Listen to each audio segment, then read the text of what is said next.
आईनी हिंदी के एक नए एपिसोड में आपका स्वागत है और इस वीडियो की हम शुरुआत करने वाले हैं एक ऐसी रिपोर्ट से जो कि अगर सत्य है तो फिर आने वाले भविष्य में भारतीय वायुसेना और एचएएल के बीच में एक बहुत बड़ा बवाल हमें देखने को मिलने वाला है।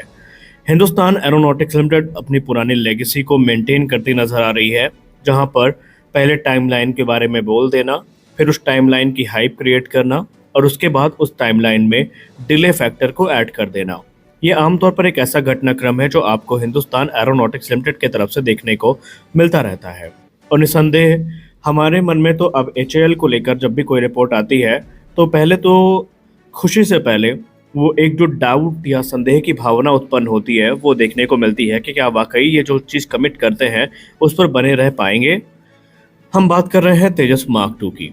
तेजस मार्क टू का सबसे पहला जो टाइमलाइन सामने रखा गया था, इसमें ये रखा गया था 2016 के आसपास कि हम 2019 तक एयरक्राफ्ट को बना के इसकी उड़ान को कंप्लीट कर लेंगे। अब उसके बाद क्योंकि जो आधिकारिक मंजूरी है वो 2022 में मिली थी, तो ये कहा गया था कि हम 2024 में इसकी पहली उड़ान को आयोजित कर लेंगे। उसके बाद 2024 चला जाता है और कहा जाता है कि मार्च 2025 तक इसका रोल आउट हमें देखने को मिल जाएगा। फिर मार्च 2025 आता है तो पता चलता है कि अक्टूबर या नवंबर 2025 तक इसका रोल आउट हमें देखने को मिलेगा। ये रिपोर्ट चलती है, आई गई हो जाती है और इस पर हम लोग बातचीत करना भी बंद कर देते हैं। लेकिन अब अगर इंडिया टुडे की रिपोर्ट की बात माने तो इंडिया टुडे की रिपोर्ट काफ़ी चौंकाने वाली है। हालांकि आपको बता दें कि ये एचएएल की आधिकारिक रिपोर्ट नहीं है। यहाँ पर इंडिया टुडे की आधिकारिक रिपोर्ट में ये कहा गया है कि अब तेजस मार्क टू हमें ना तो 2026 की शुरुआत में देखने को मिलेगा, ना ही 2026 के अंत में देखने को मिलेगा, बल्कि ये एयरक्राफ्ट अब हमें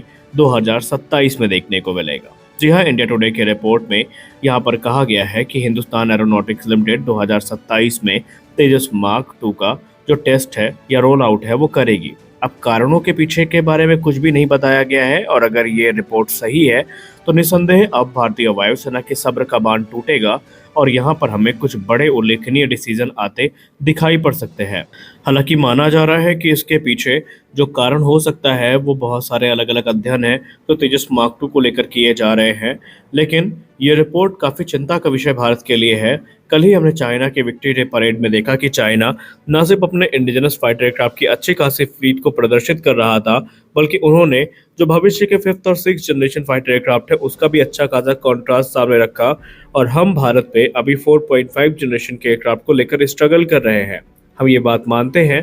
कि जब किसी प्रोग्राम को कैबिनेट कमेटी ऑन सिक्योरिटी की मंजूरी मिलती है तो कम से कम 4 साल उसके रोल आउट को, पहली उड़ान को लग जाते हैं। उस हिसाब से अगर हम देखें तो 2022 में मंजूरी मिली थी तो 2026 में हम रोल आउट को एक्सपेक्ट कर रहे थे, लेकिन इंडिया टुडे की रिपोर्ट ने काफ़ी हद तक जो डिफेंस एंथुजियास्ट हैं उनके मन में चोट पहुंचाई है। और अब सवाल ये उठ रहा है कि क्या वाकई हम अपने प्रोग्राम को लेकर गंभीर भी हैं? अगर यही पेस रहा तो क्या हमें तेजस मार्क टू भी 2035 के आसपास देखने को मिलेगा? अगर ऐसा हुआ तो फिर यहाँ पर क्या सेंस बनता है इस चीज़ का कि हम एमका और तेजस मार्क टू में एक साथ ध्यान दे रहे हैं, हम एक ही प्रोग्राम को लेकर आगे क्यों नहीं बढ़ रहे हैं? हालांकि आपको बता दें कि ये इंडिया टुडे की रिपोर्ट है जिसके बाद से डिफेंस कम्युनिटी में काफ़ी बड़ा घमासान मचा हुआ है और इसके समर्थक और इसके विरोधी दोनों अपनी अपना जो मत है वो सामने रख रहे हैं। इसमें कोई संदेह नहीं है कि तेजस मार्क टू एक एडवांस इटरेशन है तेजस मार्क 1A का, लेकिन हमें ये भी देखना है कि भारतीय वायुसेना किस स्थिति में है।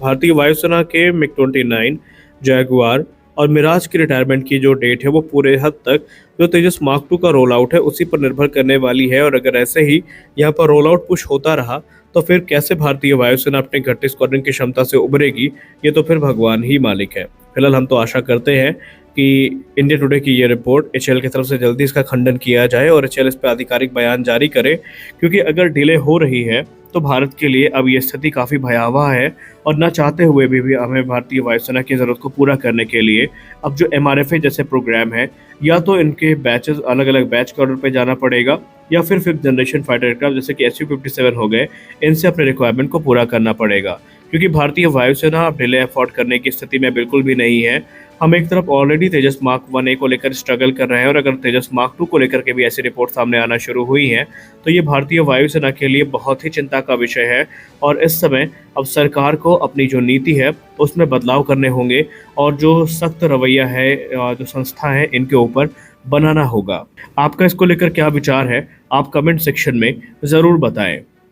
अगली रिपोर्ट में बात करने वाले हैं STT-40 के एक आर्म्ड वेरिएंट के बारे में। क्या हिंदुस्तान एरोनॉटिक्स लिमिटेड अपने STT-40 प्लेटफॉर्म को एक ड्रोन हंटर की भूमिका में कन्वर्ट कर सकती है? हम सब ने ऑपरेशन सिंदूर के दौरान देखा कि पाकिस्तान ने बहुत सारे चाइनीज मेड जो ड्रोन्स हैं इनको भारत पे लॉन्च किया, जिसके लिए हमने फिलहाल तो उन्हें काउंटर कर लिया, लेकिन इनको काउंटर करने के लिए अब एक अफोर्डेबल और स्केलेबल काउंटर ड्रोन सिस्टम के तरफ काम किया जा रहा है और ये काउंटर ड्रोन सिस्टम होने वाला है हिंदुस्तान एरोनॉटिक्स लिमिटेड का STT-40। अगर हिंदुस्तान एरोनॉटिक्स लिमिटेड यहाँ पर ये ठान लेती है कि वो अपने इस बेसिक ट्रेनर एयरक्राफ्ट को कन्वर्ट करती है एक ऐसे रोल में जो कि लाइट कॉम्बैट रोल में यूज़ किया जा सकता है, तो ऐसे में हमारे पास इन एयरक्राफ्ट को ड्रोन हंटर के तौर पर रिपर्पस करने का एक बेहतरीन मौका है। और ये एक लो कॉस्ट प्लेटफॉर्म होगा जो कि एनिमी ड्रोन्स को इंटरसेप्ट और न्यूट्रलाइज करने में सक्षम होगा। और डिफेंस एक्सपर्ट्स भी ये मानते हैं कि ये इनिशिएटिव काफ़ी महत्वपूर्ण होने वाला है और इसके बहुत सारे हमें एडवांटेजेस भी देखने को मिलने वाले हैं।